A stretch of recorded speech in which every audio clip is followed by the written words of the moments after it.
গোপন সংবাদের ভিত্তিতে গত 30 জুন 2025 তারিখ সোমবার মধ্যরাত 2টা থেকে 1 জুলাই সকাল 8টা পর্যন্ত বাংলাদেশ কোস্টগার্ড স্টেশন হাতিয়া ও পুলিশের সমন্বয়ে নোয়াখালীর হাতিয়া উপজেলাধীন বুড়িচর ইউনিয়নের দুর্গম এলাকায় একটি বিশেষ অভিযান পরিচালনা করা হয়।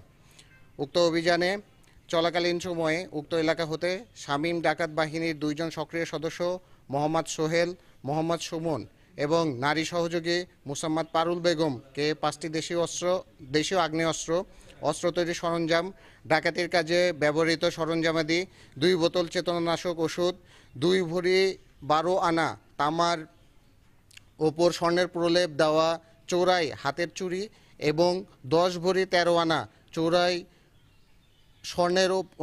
চোরাই রূপার অলঙ্কার সহ আটক করা হয়। পরবর্তীতে ডাকাতদের দেওয়া তথ্য অনুযায়ী বিভিন্ন সময়ে ডাকাতি করা 20 ভরি 4 রতি 8 পয়েন্ট স্বর্ণ অলঙ্কার সোনাদিয়া ইউনিয়নের মাইজদি বাজার এর প্রিয়া জুয়েলার্স হতে উদ্ধার করা হয়।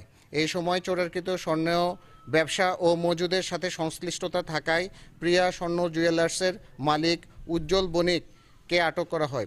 আটককৃত ডাকাত ও নারী সহযোগী নোয়াখালীর হাতিয়া উপজেলাধীন বুড়িচর এলাকা এবং চোরাইকৃত স্বর্ণ ব্যবসায়ী একই উপজেলাধীন ওসখালী লক্ষ্মীদিয়া এলাকার বাসিন্দা।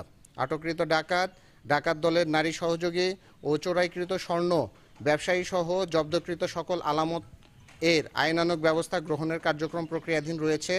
দেশের আইন শৃঙ্খলা পরিস্থিতি স্থিতিশীল রাখতে বাংলাদেশ কোস্টগার্ড 24 ঘন্টা টহল জারি রেখেছে, যার মাধ্যমে কোস্টগার্ডের আওতাধীন উপকূলীয় ও নদী তীরবর্তী এলাকায় আইন শৃঙ্খলা পরিস্থিতি অনেকাংশে উন্নত হয়েছে। কোস্টগার্ড ভবিষ্যতেও এই ধরনের অভিযান অব্যাহত রাখবে।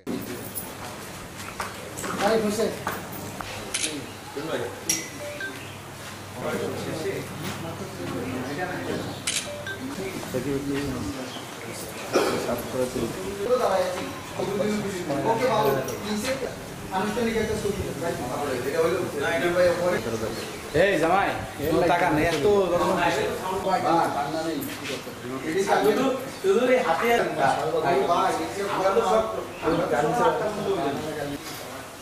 পরিশ্রম তো আপনারা করছি, কিন্তু আমরা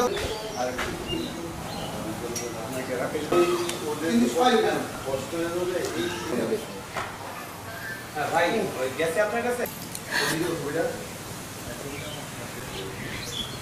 আচ্ছা